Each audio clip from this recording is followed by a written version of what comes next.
Dan Tuhan penuhi hati dan pikiran kami dengan firman-Mu. Sebab ketika Kau berfirman, semua yang baik Kau adakan buat kami, semua yang ajaib Kau jadikan bagi kami. Bahkan ketika Kau berfirman, kami menjadi seperti yang Kau rancangkan sejak semula, menjadi pemenang-pemenang di bumi sampai di surga. Mari umat Tuhan, Engkau yang sudah mengikuti ibadah doa puasa Ester, yang siap untuk dipenuhi oleh roh dan firman Tuhan untuk menjadi pemenang, sama seperti Kristus adalah pemenang. Dalam nama Tuhan Yesus kita katakan amin. Amin. Haleluya. Tepuk tangan sedang melawat kita dari tadi pagi, saudara. Puji Tuhan. Silakan duduk Bapak Ibu sekalian. Shalom. Senang sekali saya hadir kembali di tempat ini. Ini sudah setahun katanya, tak berasa ya. Tapi saya percaya kita masih bisa bertemu kan. Sekarang di zamannya medsos, ya kan? Di IG. Kalau IG bahasanya bukan cuma Instagram bicara, tapi bicara soal intimate with God, ya. Kan? Kemudian kalau bicara soal FB, bukan cuma Facebook, singkatannya, tapi soal full blessing. Amin. Kalau WA itu bukan cuma soal WhatsApp, tapi worship always. Puji Tuhan. Dan seperti biasa saya akan bahas tentang pesan Tuhan di balik lagu. Karena semua lagu-lagu yang Tuhan berikan kepada saya itu semua itu dari firman Tuhan. Jadi bukan pengalaman pribadi. Saudara boleh cek di sekarang kan zaman gampang sekali dibuktikan di Google ya. Pengalaman pribadi atau bukan. Lihat apakah saya bikin lagu lagi sedih, bikin lagu lagi gembira, bikin lagu enggak, saudara. Itu semua dari pewahyuan firman Tuhan. Nah, juga saya berterima kasih kepada Tuhan Yesus yang sudah mempertemukan kita.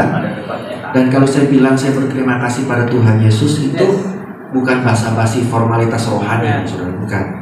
Tetapi karena saya sudah sampai di tahap 35 tahun melayani ini, saudara, itu sudah sampai ke fase di mana saya melihat orang-orang yang dipakai Tuhan, yang melayani Tuhan dengan setia luar biasa, satu persatu dipanggil Tuhan, ya kan?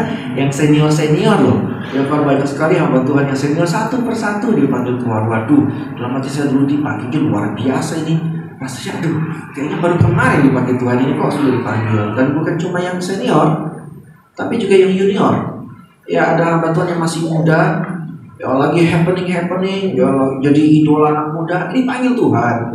Ya kan? Ada penyanyi juga sama. Waduh, betul-betul kalau kita masih hidup saat ini adalah rencana Tuhan loh buat kita. Amin. Hidupmu bukan sia-sia. Jangan pernah merasa hidup, aduh kenapa saya hidup ya, kalau keadaan kayak begini mana saya mati aja. No. Kalau kita masih dia ngerti sih, itu namanya perasaan, ya kan. Kalau lagi down ya ngertilah. Tetapi ingatlah, pada akhirnya Roh Kudus mengingatkan kita bahwa kita hidup itu rencana Tuhan. Ya, berarti ada rencana Tuhan yang belum selesai Tuhan nyatakan buat kita. Tuhan mau kita menikmati rencana Tuhan supaya kenapa? Supaya waktu kita kembali ke surga kita nggak menyesal. Itu loh tujuannya. Kenapa kita masih hidup di tengah-tengah penderitaan, di tengah-tengah pergumulan, supaya kita menggenapi rencana Tuhan sampai ketika pulang ke surga kita nggak nyesel kenapa? Aduh kalau tahu gitu Tuhannya saya begini ya saya no. Ini kesempatannya. Amin. Makanya saya katakan, ada yang berkata hidup ini adalah kesempatan, dan nggak salah. Ya, ada yang bilang hidup ini adalah anugerah Tuhan, tidak salah juga. Tapi buat saya pribadi, saya kenal bahwa hidup ini adalah rencana Tuhan. Ya, dan kenapa? Apa betul kita bisa menyesal? Bisa, saudara lihat ketika Tuhan Yesus memperumpamaan tentang orang kaya dan pengemis yang namanya Lazarus. Orang kaya nyesel, betul nggak, saudara? Nyesel tadi, nyesel, bahkan diminta tolong sampaikan ke saudara-saudara yang masih hidup. Jangan sampai mereka ikutin langkah saya keliru. Lo bisa nyesel loh, saudara, ya kan? Jadi yuk kita pakai bahwa rencana Tuhan ini belum selesai buat kita. Jadi kalau saudara melihat orang yang sudah meninggal juga jangan terlalu sedih. Ya sedih sih pasti, ya kan? Masa ketawa-ketawa orang meninggal itu namanya udah putus udah saraf gitu, ya kan? Tapi kan kita tahu bahwa itu artinya rencana Tuhan sudah selesai buat dia. Dan mungkin kita bilang apa ya sih rencana Tuhan belum selesai, kan katanya Tuhan Yesus kan sudah selesai di kayu salib. Saya jelaskan ya. Di kitab Kejadian, Bapa itu berhenti di hari ke-7. Kenapa? Karena rencananya sudah selesai. Rencana yang mana? Rencana penciptaannya sudah selesai. Tuhan sudah menciptakan segala sesuatu yang manusia perlukan, ya, untuk mengalami kebaikan Tuhan. Jadi Tuhan sudah ciptakan masa depan yang baik buat kita. Tuhan sudah ciptakan semua yang belum saudara ada pun yang Tuhan berikan. Tuhan sudah ciptakan semuanya. Jangan khawatir. Amin. Nah, tetapi kemudian manusia kan meleset atau jatuh atau jauh dari rencana Tuhan, meninggalkan rencana Tuhan. Nah, itulah Yesus datang untuk mengembalikan manusia ke jalur rencana Tuhan yang sejak semula diprogramkan buat kita di Taman Eden. Maka di kayu salib Tuhan Yesus berkata, sudah selesai. Apa yang selesai rencananya? Rencana penebusannya sudah selesai. Artinya kita sudah kembali ke jalur rencana Tuhan. Belum akhirnya, baru awalnya rencana Tuhan kembali dijalankan dalam hidup kita.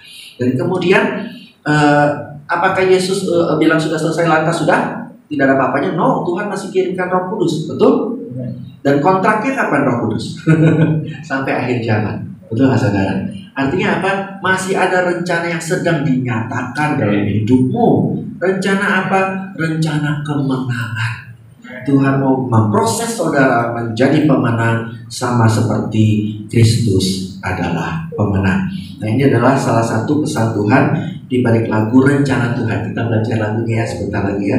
Jadi kadang-kadang kita suka lupa bahwa kita ini ada di dalam rencana Tuhan. Saudara itu ada dalam rencana Tuhan. Kenapa kita bisa lupa? Karena pertama kita terjebak dalam rutinitas kehidupan. Ya, rutin. Nah, kan ada istilah P7. Apa? Pergi pagi, pulang petang, penghasilan pas-pasan. Jadi tiap hari mengalami P7 aja, capek gitu ya kan. Nah, saudara, Daud pun bisa mengalami hal yang sama, rutinitas saudara. Ya, pagi sampai malam menggembalakan domba. Loh, kan Daud sudah diurapi jadi raja. Kalau saudara perhatikan, ketika Daud sudah mengalahkan Goliat pun sudah masuk istana, nasibnya belum berubah loh saudara, masih rutin. Setelah pagi siang kerjaan pada Saul, pulangnya ngapain? Bukan istirahat, menggembalakan domba lagi sampai malam saudara ya kan. Rutin banget hidupnya. Tetapi di tengah-tengah kerutinannya tanpa dia sadar, Tuhan sedang memproses, membentuk dia untuk kelak menjadi raja. Amin. Ada rencana yang tidak disadari juga oleh Daud mungkin. Dan bahkan juga mungkin saudara bilang, tapi Pak, hidup saya ini random banget. Kalau sekarang zaman generasi sekarang udah random, acak gitu loh. Yang kadang-kadang masalah silih ganti datang gitu loh. Kayaknya random banget. Bentar ini beres, datang lagi itu beres, berikutnya lagi random, saudara, ya kan? Nah, saudara, bagi umat Israel hidup mereka juga bisa random, saudara, ya kan? Kadang ngalamin masalah, kadang begini di Mesir, waduh, kadang dapat cambukan, kadang dapat makanan lebih dan sebagainya. Target kadang-kadang dapat, kadang-kadang enggak. Tetapi di balik segala random itu, Tuhan sediakan tanah perjanjian buat mereka. Jadi baik saudara merasa hidupmu rutin atau sebaliknya acak-acakan, ya, di balik semua itu Tuhan punya rencananya buat kita. Oke, yuk kita belajar lagu baru, Rencana Tuhan. Nanti kita bahas pesan Tuhan lebih lagi di baliknya ya. Ya dong, saya bawa lagu baru dong. Masa pencipta lagu katanya nggak bawa lagu baru saudara? Bukti kerjanya mana, gitu kan? Oke, yuk belajar. Kiranya setiap kata-kata dalam lagu ini menguatkan kita menghadapi situasi pada masa ini. Mengikutimu segenap hatiku, keputusan paling tepat bagiku. Kau paling tahu mau dan mampu berikan yang terbaik untukku. Mengikutimu segenap hatiku, keputusan paling tepat bagiku. Kenapa? Kau paling tahu mau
Saudara, kenapa kita bisa mengalami sepertinya kita ini rencana kita berhasil atau enggak?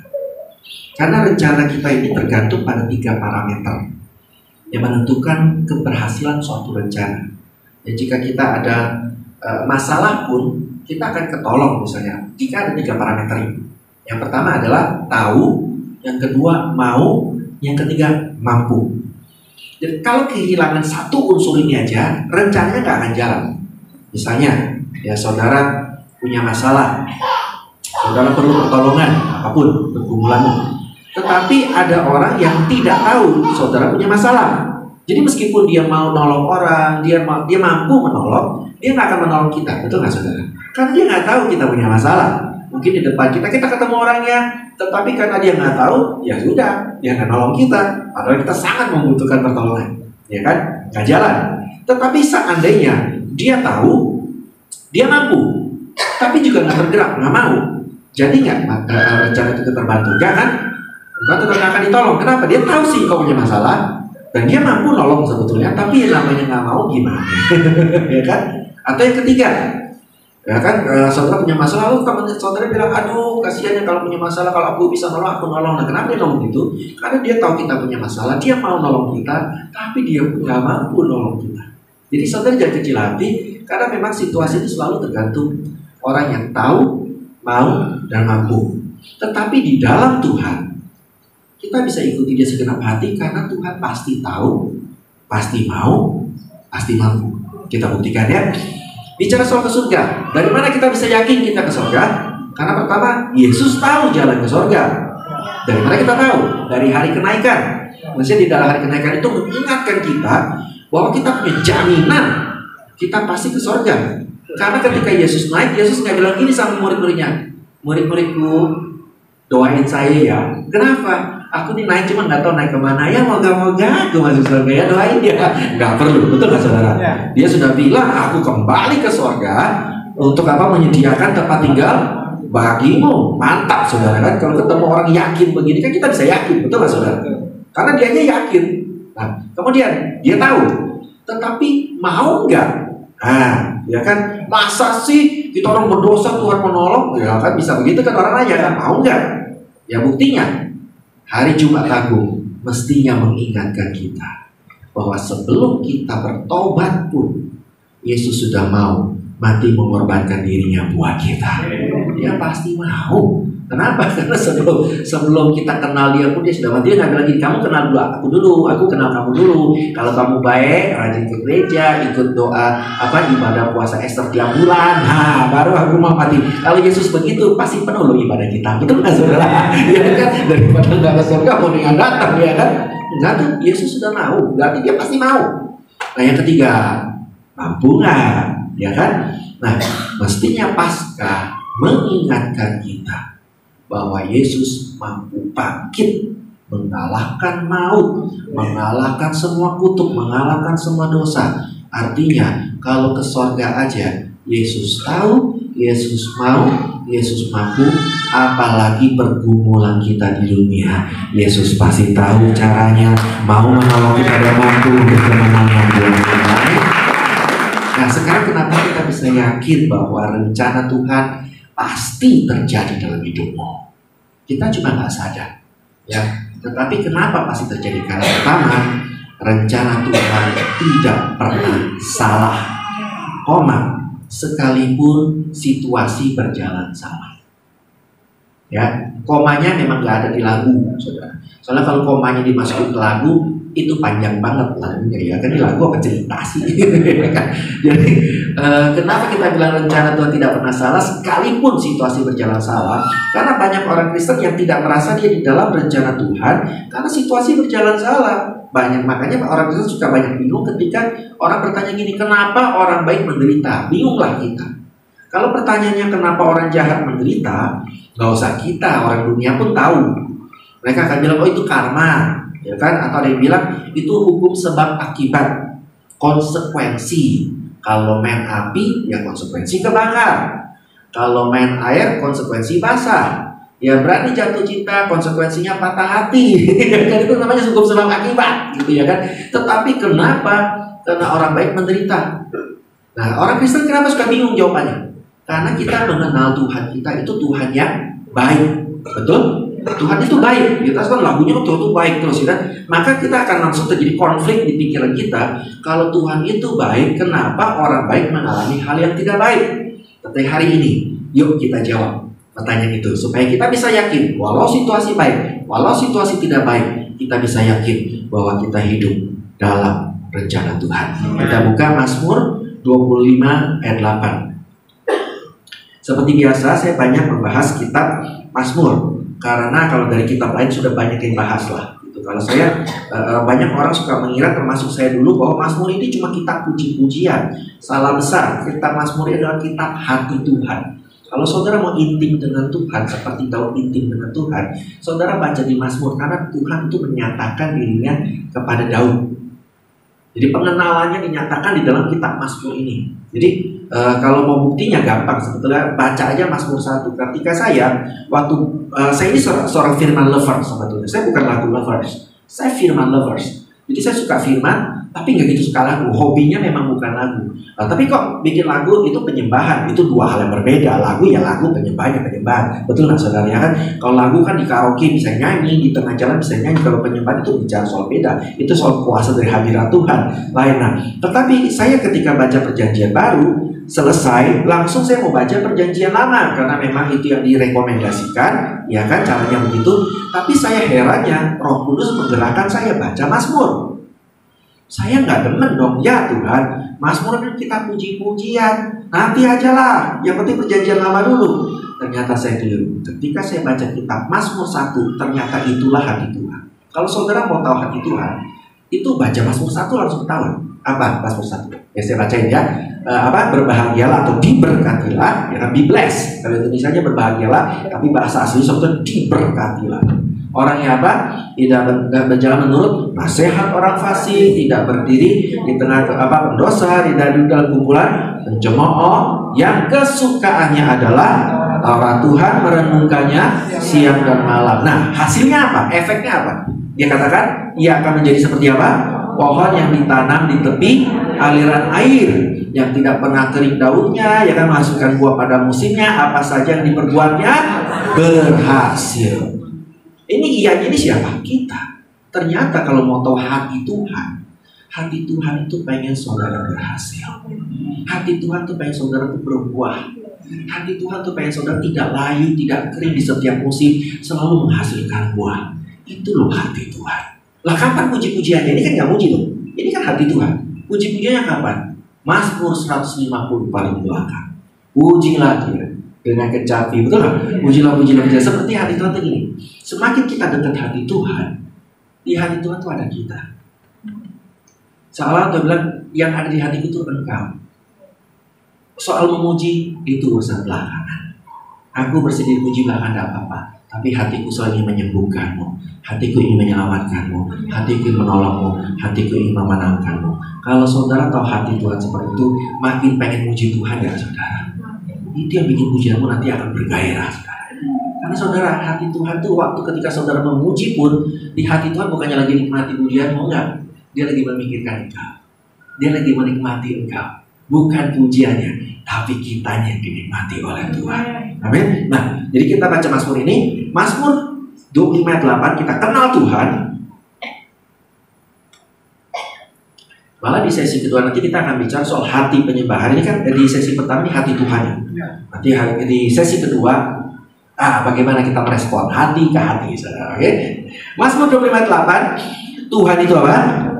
Baik dan benar. Katakan, Tuhan itu baik dan benar. Artinya Tuhan bukan cuma soal baik, tapi soal apapun yang dilakukannya tidak pernah salah. Nah, di mana bukti ketidakpernasalahannya? Dia berkata gini, ya, aplikasinya apa? Bahwa ia menunjukkan jalan kepada orang yang sesat. Jadi hati Tuhan itu maksudnya yang namanya si paling benar itu kayak kadang-kadang orang yang merasa paling benar kan menghakimi orang, ya kan, nilai orang salah, ya itu kan si paling benar. Tapi ketika Tuhan si paling benar itu bukan itu konsepnya. Konsepnya adalah hatinya selalu pengen mengembalikan, bahkan orang jahat pun pengen dibalikin ke jalan yang benar. Itu hati Tuhan. Makanya saudara, ketika di Niniwe, ya kan, Yunus aja. Jadi saudara punya Tuhan, bukan Tuhan yang suka menghukum orang yang salah. Ya ketika dia menghukum orang yang salah terus bilang rasain lo, ya kan, kena lo, emang enak gitu lah. Tuhan kita sedih ketika harus menghukum orang yang bersalah sekalipun.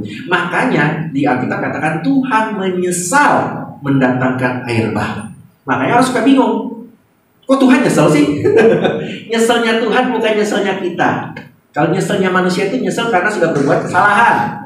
Nyesel deh, tahu gitu gue gak lakukan A, gue lakukan yang B. Nyesel deh, saya kenal kamu, kemudian saya gak usah kenal lah gitu. Manusia tuh gitu kan. Apalagi yang sudah ketangkep basah, ketangkep polisi misalnya. Nah nyesel gak tuh, kenapa ketangkep soalnya ya kan. Betul, tapi hati Tuhan, kata menyesal ini bahasa aslinya adalah menyayangkan. Kenapa mesti terjadi kata Tuhan?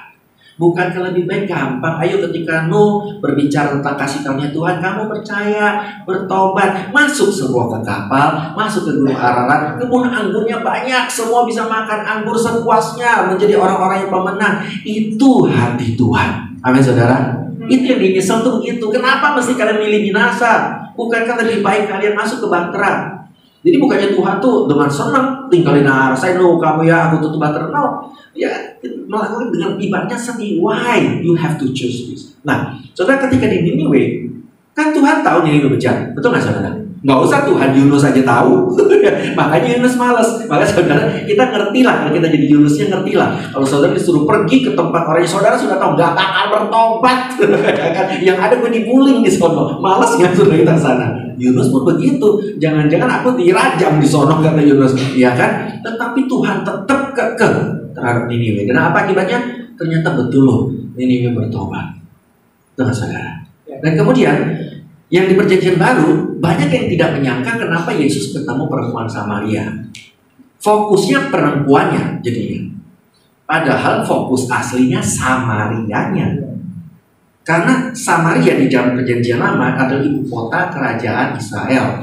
Kalau Yerusalem adalah kerajaan Yehuda yang dibangun oleh Daud, ya sudah jelas itu ya. Itu kita jelas, banyak orang yang nggak jelas saudara gitu. Dijelasin juga malah nggak jelas ya, sudahlah sudah. Nah, Samaria ini punya kekompakan. Kompaknya apa? Kompak tinggalin Tuhan. Lah, kok kompak begitu? Karena untuk yang jahat kita kompak, yang benar suka nggak kompak, yang benar suka berantem, yang nggak kompak. Lucu, itulah manusia, betul nggak saudara? Ketika bolos kompak rame-rame, ya. Ketika pelayanan yang benar malah suka berantem satu-satu, lucu ya, gitu. Nah ini kompaknya tinggalin Tuhan. Nah ibaratnya kalau ditinggalin Tuhan, maksudnya Tuhan nggak salah dong ketika di perjanjian baru waktu Yesus datang, Tuhan bisa bilang gini, nggak ada Samariaan. Sorry geng, iya kan, betul, gengsi dong. Bukan saya kok yang tinggalin Samaria tinggalin saya. Masa gue yang harus kejar-kejar Samaria? Sorry ya, Samaria harus datang ke saya, minta maaf, baru saya ampuni kalau dia tulus sungguh-sungguh. Dia kayak sinetron, betul kan saudara? Dia kan kayak viral-viral gitu. Tapi enggak tuh, Yesus mengejar Samaria. Akibatnya melalui perempuan itu Samaria pun kembali pada Tuhan. Ini hati Tuhan. Artinya apa? Kalau Tuhan tuh hati yang benar tuh pengen orang yang jahat bertobat balik. Masa sih orang yang berusaha baik seperti saudara, sampai doa puasa seperti saudara, Tuhan masa rencananya yang jahat sama kita? Amin saudara.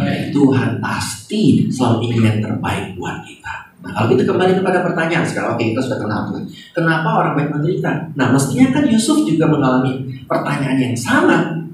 Kenapa aku menderita? Salahku apa? Ya kan, harus masuk sumur tua. Dan yang lebih parah lagi, gara-gara dia memutuskan berbuat baik dan benar terhadap tante Potifar, malah masuk penjara. Berhak kayak Yusuf secara manusia ya? Ya kita zaman modern, kita sudah pikir modern juga berhak kayak mikir gini. Tahu gitu ya, mendingan gue ikutin apa kata tante Potifar, betul nggak saudara? Gue ikutin, tante senang, saya senang, suaminya nggak tahu toh kerjaan beres, ya kan? Semua everybody happy, betul nggak saudara? Lebih enak. Tetapi Yusuf gara-gara justru memilih berbuat yang baik, menderita. Kan sekali-kali kita juga begitu kalau mau jujur. Tahu gini, gue nggak usah pelayanan, kenapa? Malah begini hidup saya, betul nggak saudara? Tetapi Yusuf tidak pernah bertanya dalam prosesnya. Dia jalan kenapa? Dia sudah tahu Tuhan dia baik dan benar. Dan ternyata keyakinannya betul. Di ujung jalan, justru gara-gara penjara itu, Yusuf ketemu akses yang tepat untuk masuk ke istana. Tanpa kalau dia terus baik-baik dengan Potifar dengan segala macam dramanya, maka Yusuf nggak akan sampai ke istana. Tapi justru lewat penjara itu baru ketemu orang yang tepat untuk masuk ke istana. Sekarang kita ngerti kenapa kita menderita. Karena Tuhan bilang tidak ada jalan lain. Kalau ada jalan lewat nggak lewat sumur tua, nggak lewat penjara, Tuhan akan pakai cara itu. Tetapi Tuhan lihat memang jalan yang paling tepat adalah memang harus lewat sumur tua, memang harus penjara, di mana saudara akan ketemu orang yang tepat, akses yang tepat menuju rencana Tuhan yang Tuhan sudah sediakan buat kita. Masalahnya kadang-kadang ada yang ngajarin gini, saking nggak bisa jawab pertanyaannya kayak sekarang kita terjawab. Dia bilang gini, oh memang Tuhan pengen kita menderita. Loh kenapa? Kan Yesus menderita. Masa kamu nggak mau menderita? Ayo, nggak solidar sama Yesus. Oke deh, nggak salah jawabannya. Ya, saya ngerti. Nah, tetapi kita harus tahu, berarti orang itu kenal Tuhan sebagai Tuhan. Namanya kalau Tuhan, ya repot, susah ngomong, betul nggak saudara? Namanya Tuhan kan suka-sukanya Tuhan, betul nggak? Dia mau kita kaya kek, mau kita miskin kek, mau kita bego kek, mau kita cakep jelek, namanya Tuhan, betul nggak saudara? Makanya lagunya kan suka-suka Tuhan.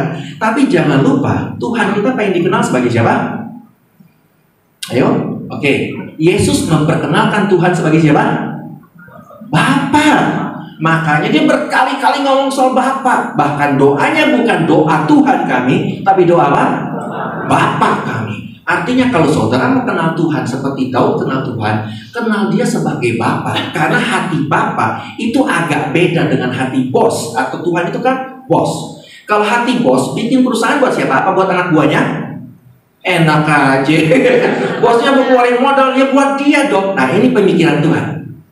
Wajar. Tuhan konvensional bikin loh, aku bikin bumi, bikin ini buat aku dong. Kamu cuma budak. Kalau budak jelek dengan robot. Karena robot itu arti aslinya budak, saudara. Tapi keren robot ya. Itulah bahasa Inggris selalu keren, saudara ya kan. Kalau kopi tubruk, kayaknya gimana? Starbucks mantap. Karena kopi-kopi juga, kan betul saudara. Tinggal di mana? Di pinggir kali. Halah, jangan ngopi di Riverside. Lain kali kalau saudara agak-agak, ya kan, iya. Kalau beli mangga 2 jam 8.2, kamu baju merek apa? Saya mango. Oh, saya mango tuh. Woi, mango juga bukan. Mango 2. Kacau ini.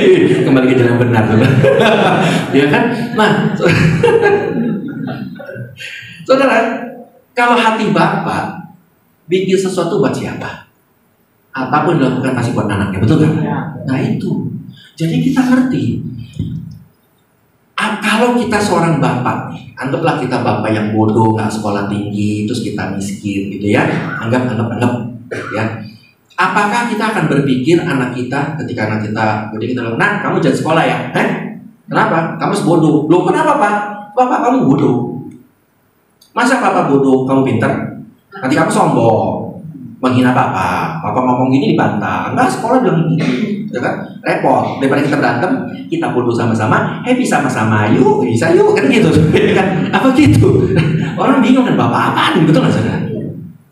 Atau kita miskin, lalu kita bilang anak kita, nah, kamu nggak boleh kaya ya? Loh kenapa Pak? Karena papa miskin. Ntar kalau kamu kaya, lupa sama papa. Ya kan, keliling luar negeri melulu, ya kan, belanja melulu, lupa sama papa. Daripada papa sakit hati kamu lupa sama papa, lebih baik kita miskin sama-sama, ya kan, sepiring berdua, ya kan, biarin aja gitu. Apa gitu? Nggak ada papa gitu. Apa yang meskipun kita bodoh atau miskin, selalu berjuang, berdoa, berusaha. Anak kita harus lebih pintar, harus lebih kaya, harus lebih sukses dari kita. Betul gak saudara? Lah kalau kita aja berpikir gitu, masa Bapa di surga yang baik berpikir terbalik? Lalu kenapa Yesus menderita? Supaya jadi contoh. Karena Bapa bilang, nah kamu kan sedang menderita, lihat Yesus. Walaupun dia menderita, dia tetap kuat sampai dia menang. Mahkota dia dapat. Maka tenanglah. Walaupun kamu menderita saat ini, aku akan menguatkanmu seperti Yesus kuat, sehingga kamu mengalami kemenangan sama seperti Yesus mengalami kemenangan. Yang ngerti hati Tuhan, hati Bapa, tepuk tangan buat. Jadi ada alasan kita bisa nuduh Tuhan tuh bikin kita menderita. Kadang-kadang saking rohani apa-apa Tuhan, sampai sakit pun. Ya saya enggak menyalahkan. Ya, saya pun pernah mengalami fase seperti ini ketika saya belum kenal dari sisi hati Tuhan. Dari sisi rohani sih agama kayaknya keren. Kamu sakit ya? Iya. Oh, kok bisa sakit? Ya, kehendak Tuhan. Gak apa-apa saya sakit. Oke, saya setuju. Kalau memang itu kehendak Tuhan, jangan ke dokter loh. Betul nggak saudara? Kenapa? Kalau kamu berusaha sembuh, ngelawan kehendak Tuhan, betul nggak saudara? Lucu kan? Tuhan nggak mau kamu sakit. Kalau memang kamu sakit, Tuhan mau kamu sembuh. Amin saudara. Jadi kadang-kadang kita seperti seakan-akan meninggikan Tuhan, apa-apa bawa Tuhan, tanpa sadar kita nggak kenal siapa Tuhan kita.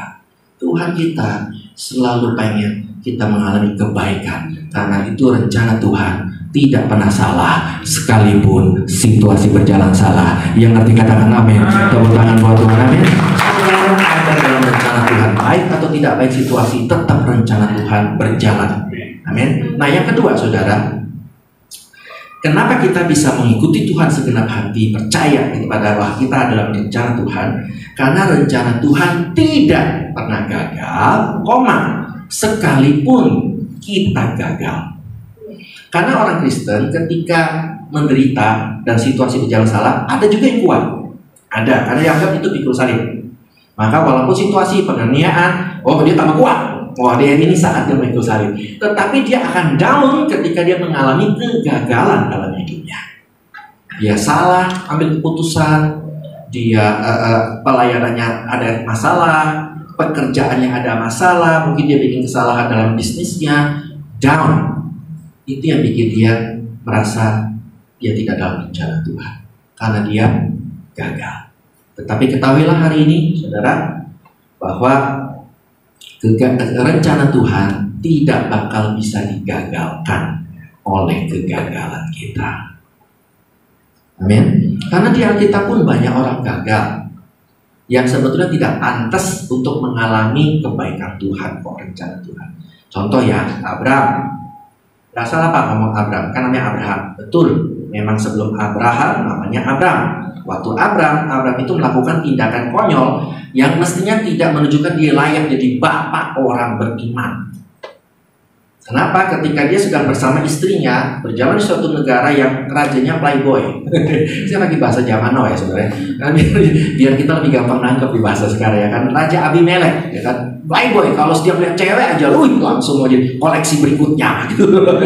Nah, ketika lihat istri Abraham, koleksi terbaru ini, unggul ini, ya kan? Mahal ini nilai koleksinya ya kan. Langsung dia dekati Abraham. Si Abraham, ini istri kamu ya? Si Abraham dengar kata gitu, dia mikir. Nah, waktu mikir aja udah salah, betul nggak saudara? Jangankan soal suami istri deh ya, nanti panjang urusannya ya. Kita ambil contoh yang pacaran deh. Ya kita pacaran nih, ada anak pacaran, tetap ketemu temannya di mall. Dapet cewek baru lu ya, cakep banget lo, nggak pantas sama lu, kok bisa sih lu, hoki bener namanya ya kan? Cewek lu ya, terus dia mikir, udah mikir jawab lagi, bukan, cuma saudara ini saudara jauh. Kira-kira pacarnya lanjut nggak saudara? Langsung si cewek bilang kan, lu malu sama gue? Hah? Malu? Ya udah jalan-jalan sama Dogi sama ya kan, biar jomblo seumur hidup lu ya. Betul kan saudara? Ya kan, ini suami istri lo. Baru dia bilang, dalam hatinya, jawab nggak ya? Itu udah salah. Malah sekarang dijawab lagi, udah double salah, triple salah. Dia bilang apa? Ini saudara saya. Udah double kan? Triplenya apa? Ambil deh, silakan. Ya ampun, dasarnya apa? Karena Abraham takut mati. Takut mati saudara, demi dia hidup, istrinya dikorbanin. Ayo bapak orang beriman, ayo. Tetapi puji Tuhan, rencana Tuhan tidak bisa digagalkan oleh kegagalan kita. Sekalipun Abraham gagal, toh Tuhan pilih dia jadi bapak orang beriman. Itu saudara. Oke, banyak contoh. Masih mau yakin? Daud. Orang kira saya suka bicara soal Daud, idola kali. Enggak, saya nggak idola Daud. Idola saya cuma Tuhan Yesus. Karena saya tahu kalau kita mengidolakan manusia, itu yang bikin kita suka kecewa ujungnya. Biar selamat, idolain Tuhan Yesus aja, saudara. Ya kan? Nah, saya lihat tokoh-tokoh Alkitab. Kenapa saya kagum sama mereka? Karena mereka tidak mengidentifikasi diri mereka sesuai kegagalan mereka. Daud tidak pernah menganggap dirinya gagal, sekalipun dia gagal berkali-kali, karena dia sudah tahu bahwa rencana Tuhan tidak bisa gagal sekalipun saya gagal. Makanya Daud gak pernah nyerah, terus berusaha, walaupun gagal lagi. Oke, apa kegagalan Daud yang pertama? Pertama, Daud itu anak yang gagal. Loh kok anak gagal? Jangan tanya saya, tanya Isai, bapaknya. Pasti jelas, betul nggak saudara? Buat Isai bapaknya, Daud gagal atau berhasil? Karena dia lihat si Eliab nih, saudara paling sulung, ini keren, Samuel lagi setuju, keren nih bibit unggul nih. Kalau jadi raja kepilih dah, kalau ada pilkada, pilpres kepilih dah, ya kan? Gemoy. Ya apapun alasannya, ya pokoknya keren lah, pokoknya idola lah gitu ya. Dan seterusnya, ini calon arsitek, ini calon astronot, ini calon apa gitu. Sekali lagi saya pakai bahasa zaman now ya saudara. Terbingung, emang dia kita astronot Pak? Udah gue bilang. Nah, tetapi Daud, ya bapaknya lihat nih anak gak punya masa depan, nyanyi gak jelas, jadi pengamen nih kayaknya. Gede ya kan, udahlah daripada enggak, udah jadi gembala aja. Bahkan ketika Nabi Samuel datang pun dilupain sama bapaknya. Artinya si Daud ini nggak masuk hitungannya, betul nggak saudara? Betul. Tetapi di mata Tuhan, rencana Tuhan tidak bisa digagalkan sekalipun dia anak yang gagal. Oke, itu kan ceritanya Daudnya nggak kelihatan gagal, tapi sebagai raja, kira-kira Daud itu raja yang sukses atau berhasil? Tergantung sudut pandang. Tapi buat saya, Daud itu raja yang gagal. Kenapa? Karena dia lebih jahat dari Raja Saul. Wih, Pak Jonathan hari datang bawa mengejutkan ya. Kalau di konten bisa viral, saudara ya kan, biarin. Nah, yang penting kita viralnya baik-baik kok. Kenapa saya berani bilang Raja Saul kalah jahat sama Raja Daud? Karena sejahat Raja Saul tidak pernah merampas istrinya Daud, betul kan? Tapi Daud jadi raja, anak gue yang setia, istrinya diambil. Ayo saudara. Dan itu dalam buat Tuhan, bukan cuma buat saya. Makanya ketika di kitab Matius ada silsilah Yesus sebagai manusia untuk mempertanggungjawabkan bahwa Yesus ini tokoh historis, benar-benar ada, benar-benar sah anak Daud secara status. Maka historisnya ditulis. Tetapi sampai kepada Batsheba ditulis siapa? Saudara perhatikan, istri Uria. Buat Tuhan dalam loh. Tanda nih aku itu tetap istrinya Uria ya, Daud ya, jangan macam-macam.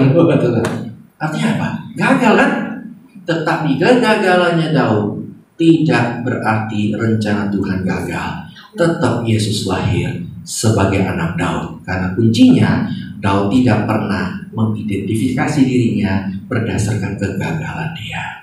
Nah pertanyaannya kadang-kadang kenapa sih kita bisa suka ngerasa orang gagal? Gara-gara penghakiman orang. Tanpa sadar saudara, bukan cuma barang kita punya label. Handphone punya label, tas punya label, sepatu punya label, mobil punya label. Hatimu pun punya label saudara.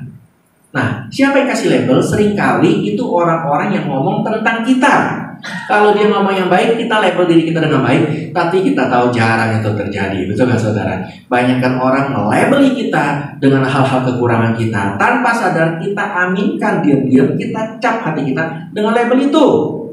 Ketika kita gagal dalam perusahaan, kita bilang pengusaha gagal. Ketika kita sedang gagal dalam pekerjaan, dibilang karyawan gagal, ayah gagal, istri gagal, anak gagal, sebagainya, umat Tuhan yang gagal, planton yang gagal, dan sebagainya. Nah, saya mau kasih tahu saudara, kalau saudara kuncinya adalah jangan pernah mau terima label itu dari siapapun. Nah, ada orang, contoh jahatnya penghakiman, saudara tahu siapa murid Yesus yang dicap karena memang dia meragukan Tuhan Yesus sampai minta bukti bahwa Tuhan Yesus panggil siapa? Copot. Memang anak-anak doa mah cepat sekali saudara. Kadang-kadang saya tanya ini ya di tempat lain, mikir siapa ya? Pasti bilang Thomas. Oh gitu. Tapi mereka akhirnya setuju ya bahwa memang Thomas ini adalah orang yang dikenal sebagai Thomas peragu, betul nggak? Setiap khotbah, pokoknya kalau bicara soal yang meragukan Tuhan, yang kena siapa contohnya? Thomas. Padahal di Perjanjian Lama ada Gideon. Gideon juga meragukan Tuhan, tapi selamat Gideon. Yang apes Thomas, saudara. Kena mulu dia, betul? Jadi Thomas kena cap si peragu. Waduh, itu yang bikin kita merasa kita gagal karena banyak orang mencap kita. Tetapi, saudara sadar nggak bahwa Thomas yang gagal itu, peragu itu, adalah penginjil, rasul yang dipakai Tuhan menginjil lebih jauh dibandingkan rasul-rasul lainnya.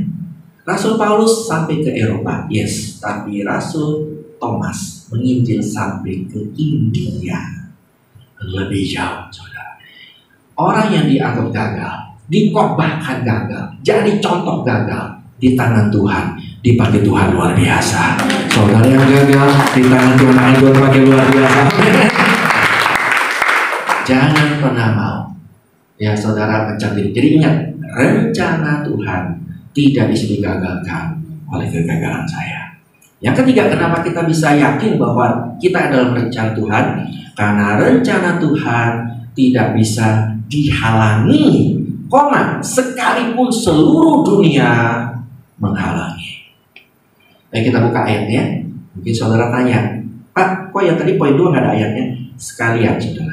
Ayatnya satu paket. Dan ini bukan alasan, bukan alasan lupa. Karena memang saya jujur, saya suka bilang gini, bikin lagu aja bisa, apalagi bikin alasan. Karena gitu, saudara. Ini nggak dibuka. Ya, maksud juga penting 10. Saya jujur aja. Wajah saya mau ini juga ketahuan kok, saudara, ya kan.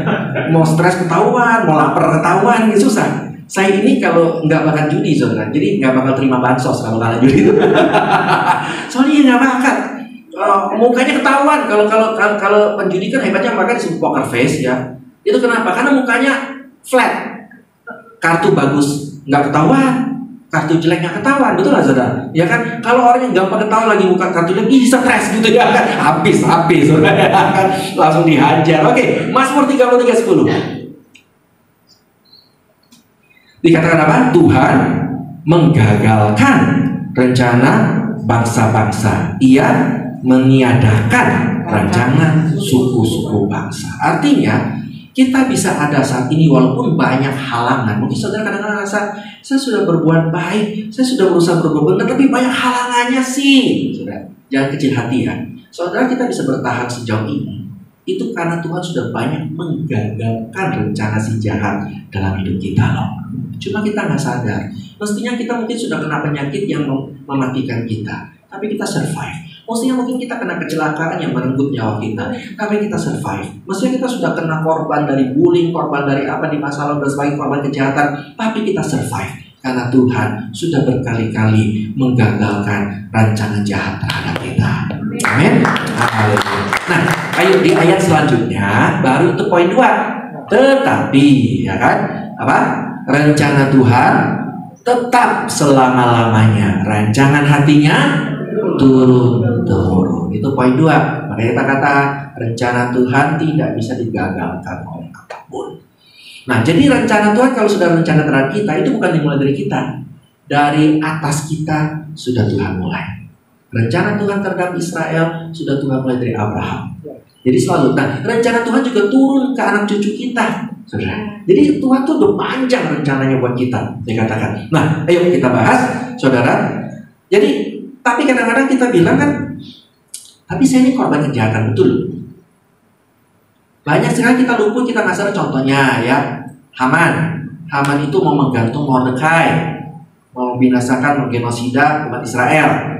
Tapi terbalik kan, ada Haman digantung Tuhan gagalkan. Tapi sometimes kelihatannya saya kena korban ketidakadilan, saya kena korban kejahatan. Kenapa Tuhan izinkan hal itu terjadi? Kalau sampai kita mengalami hal itu, artinya saudara sedang senasib sepenanggungan dengan Yesus. Yesus pun mengalami kejahatan yang ketiga ini. Kok sepertinya terhalang ya rencana Tuhan atas dia? Kalau Yesus nggak ketangkep kan, berapa banyak tuh mujizat, betul nggak, saudara? Berapa banyak Yesus bisa lakukan buat kita? Ketangkep, terhalang. Oke, nah kita lihat peristiwa Yesus ketika ditangkap. Waktu itu Yesus ditangkap dan Pontius Pilatus, penguasa Romawi di Galilea waktu itu, sampai turun tangan. Kenapa?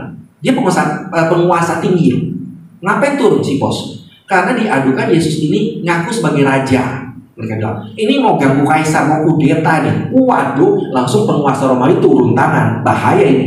Tetapi ketika Pontius Pilatus menginterogasi Yesus, jawaban Yesus satu kalimat sudah membatalkan semua kecurigaan penguasa Romawi. Karena Yesus jawab apa waktu ditanya, benar kamu mau jadi raja?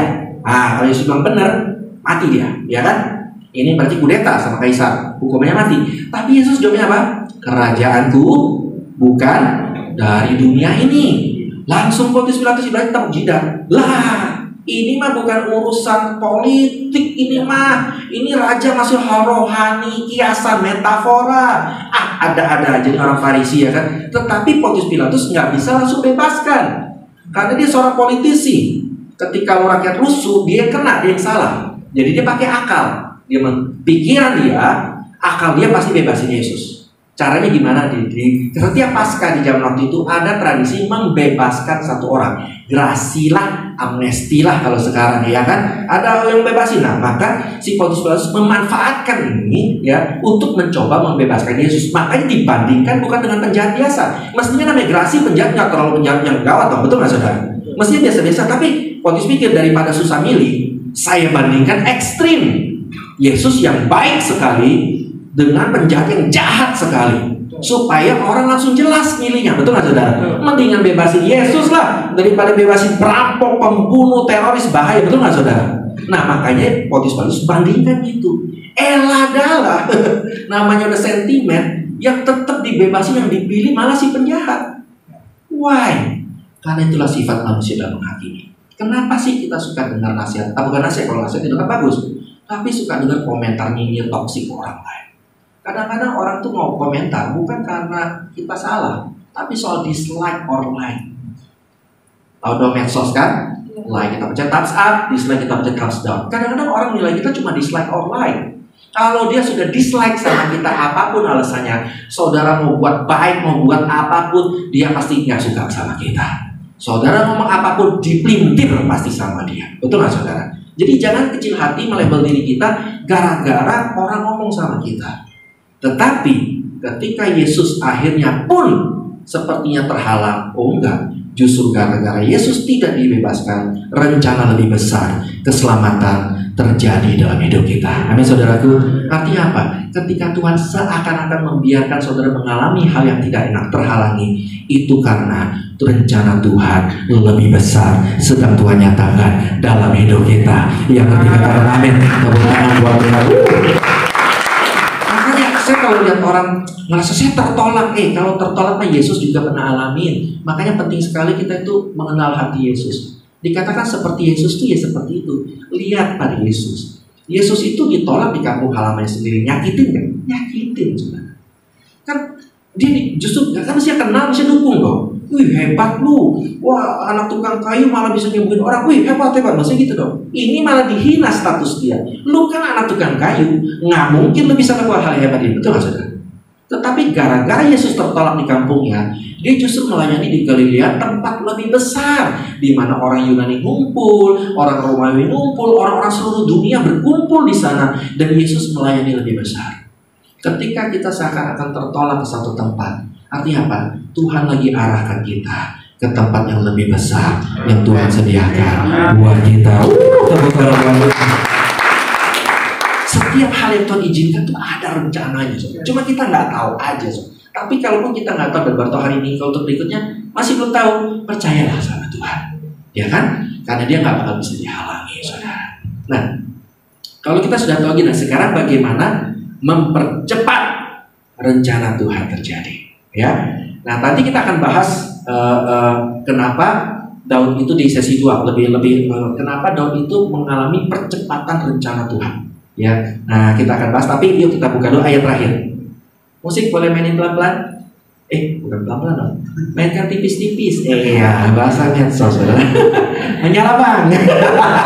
Sesudah sih menyala. Karena itu makin mirip Alkitab. Biar rohmu menyala-nyala dan layanilah Tuhan. Asik. Ya, teman ya. Oke. 1 Raja-Raja 14 ayat 8. Sesi pertama, saya sudah bawa saudara kenal hati Tuhan. Itulah hati Tuhan. Hati Bapa. Apapun yang dipikirkan pada kita, selalu berusaha bikin kita lebih baik, lebih sukses, lebih menang. Sama seperti Yesus adalah pemenang. Amin. 1 Raja-Raja 14 ayat 8. Ini Tuhan banyak muji Daud. Ada yang lewat Saul, ada yang secara langsung. Nah, saya pilih dia lewat Yerobeam. Ya Tuhan ngomong ke orang lain tentang Daud, menggosipkan Daud. Ya, oke. Aku telah mengoyakkan kerajaan dari keluarga Daud di zaman Salomo dan memberikannya kepadamu. Siapa punya? Yerobeam. Jadi Tuhan ini ngomong ke Yerobeam. Tetapi Yerobeam, engkau tidak seperti hambaku Daud. Apa syaratnya? 1. Tetap apa? Mentaati segala perintahku.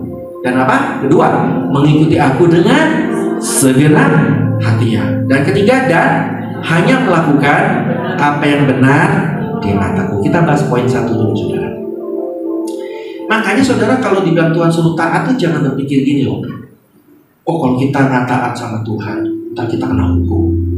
Contohnya siapa? Yunus lari nggak taat sama Tuhan, ditelan deh sama ikan paus. Ikan besar, Pak? Ya, cuma contoh doang ya. Ada loh yang permasalahan beneran. Serada ikan paus, ikan besar ya kan. Yang penting bukan ikan teri kan gitu, saudara. Nah, saudara, orang mengira Yunus ini dihukum Tuhan, dimakan ikan. Padahal sebenarnya yang terjadi bukan. Justru ikan itu Tuhan pakai untuk menyelamatkan Yunus kembali ke Niniwe.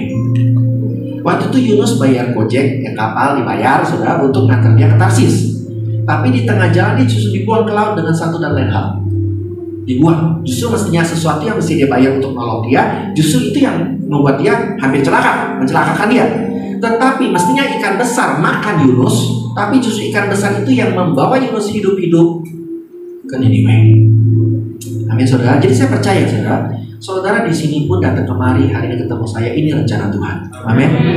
Saudara yang tadinya sudah mulai ragu-ragu, mulai lemas, bahwa rasa hidup ini kok random, rutin ya, bosenin ya, capekin ya. Sekarang saudara saat dikembalikan. Saya hidup dalam rencana Tuhan. Saya jadikan paus ya, saudara. Cuma ini kan paus yang cantik, saudara. Yang keren, gak gede badannya, gitu ya. Oke, nah saudara, kenapa Tuhan mau suruh kita taat? Bukan persoalan mau hukum kita kalau kita nggak taat, bukan. Itu ngomong ke anak kecil lah, bukan salah. Cuma kayak kita ngomong anak kecil gitu loh, ya kan? Taat apa ya? Kalau kamu kata bukan anak papa, nah itu. Makanya kita suka diancam bukan anak tua itu kenapa? Itu ngomong anak kecil, kan? Tapi apakah betul hati bapak ketika anaknya salah benar-benar dia buang, saudara? Nggak, namanya cuma ngancem, dia takut, saudara. Tapi ketika anaknya sudah gede, dia akan kasih pengertian. Kenapa Tuhan mau kita taat? Karena Tuhan mau kita mempercepat rencana Tuhan terjadi atas hidup kita. Kalau kita nggak taat, Tuhan harus double kerja, ekstra kerja untuk mengembalikan kita ke jalur rencana Tuhan, lalu mempercepat kita mengalami rencana Tuhan. Nangkap nggak, saudara? Ketika kita nggak taat, kan harus dibelokin dulu seperti Yunus. Andai kata Yunus itu dari awal sudah taat, saudara, langsung pergi ke Niniwe, langsung pertobatan terjadi, langsung pesta makan sama Yunus, betul nggak, saudara? Tapi karena Yunus harus lari dulu, maka harus dibelokin dulu. Itu butuh proses. Kenapa Tuhan mau kita taat? Karena Tuhan nggak mau kita belok sini, kecapean kata Tuhan. Tuhan mau kita langsung lurus mengalami rencana Tuhan. Amin. Nah, saudara, tetapi kalau kita lihat Daud, poin 1 dan poin 3, dia gagal. Apa taatnya? Melawan perintah Tuhan kok sering. Yang ketiga, apa benarnya? Ngambil istri orang benar, salah kan? Nah, tetapi poin 2-nya, mengikuti Tuhan dengan apa? Tuhan gak minta sempurna. Kalau Tuhan bilang ikuti aku dengan sempurna, habis dah. 1 dan 3 tidak sempurna, betul gak, saudara? Tapi yang Tuhan minta ikuti segenap hati. Jangan ragu-ragu ikuti Tuhan. Jangan gara-gara ada masalah pengen kali Tuhan langsung berhenti, langsung apa? No. Jangan gak segenap hati. Lakukan segenap hati, walau nggak sempurna, Tuhan menyempurnakan. Amin. Jadi kalau kita mengikuti Tuhan, hari ini saya mau berdoa supaya saudara bisa mengalami percepatan rencana Tuhan. Tapi saya lebih berdoa, maka saya akan bahas. Ketika kemarin sebenarnya saya punya tema lain, tapi pagi tadi Tuhan suruh ganti. Wah, saudara. Dan tapi dengar suara Bapak tadi bilang, Pak Alexis bilang, pagi tadi dahsyat hadirat Tuhan. Woi, jangan-jangan doanya yang suruh ganti nih, saudara, ya kan? Tuhan yang tahu doa saudara, sih nggak tahu ya kan? Oh, kita tidur, atau pagi-pagi sudah lagi doa, sudah lagi tidur. Tetapi saya percaya ini melengkapi supaya saudara semakin ikut Tuhan segenap hati. Saudara nggak kasih alasan siapapun atau apapun menghalangimu untuk ikut Tuhan. Ya, oke, yuk kita berdoa. Tuhan, hari ini Kayak mau kembali mengikuti Tuhan dengan segenap hati. Tidak mau ragu-ragu lagi, tidak mau gara-gara omongan orang, kelakuan orang, kenyataan dunia yang jelek, situasi yang salah, bahkan kegagalan kami menghalangi kami ikut Tuhan segenap hati. Karena kami tahu Tuhan, Engkau yang menyempurnakan. Engkau Bapa yang kasih-Mu lebih besar daripada kesalahan kami Tuhan. Engkau punya kapasitas kuasa yang lebih besar dari kekurangan kami Tuhan. Maka kami percaya Tuhan sempurnakan hati kami tuh, supaya kami bisa ikut Tuhan segenap hati. Maka ketika kami ikuti Tuhan segenap hati, Engkau menyempurnakan kami menjadi seperti Yesus. Bukan oleh kekuatan kami, tapi kami tahu Roh Kudus yang bekerja mengubah kami. Segala hati yang pahit, segala hati yang tercemar, segala hati yang tidak kudus, yang tidak berkenan, yang tidak baik buat kami, segala hati yang tidak sehat, Tuhan yang kosongkan itu dari hati kami, supaya segenap hati kami, full heart, kami dipenuhi oleh semua kehendak Tuhan, oleh kebaikan Tuhan, oleh kekuatan Tuhan, oleh damai sejahtera Tuhan, oleh sukacita Tuhan. Ada kenikmatan hidup dari Tuhan, ada gairah baru dari Tuhan, ada semangat baru dari Tuhan. Itu yang ada di hati kami. Itu doa hamba-Mu Tuhan.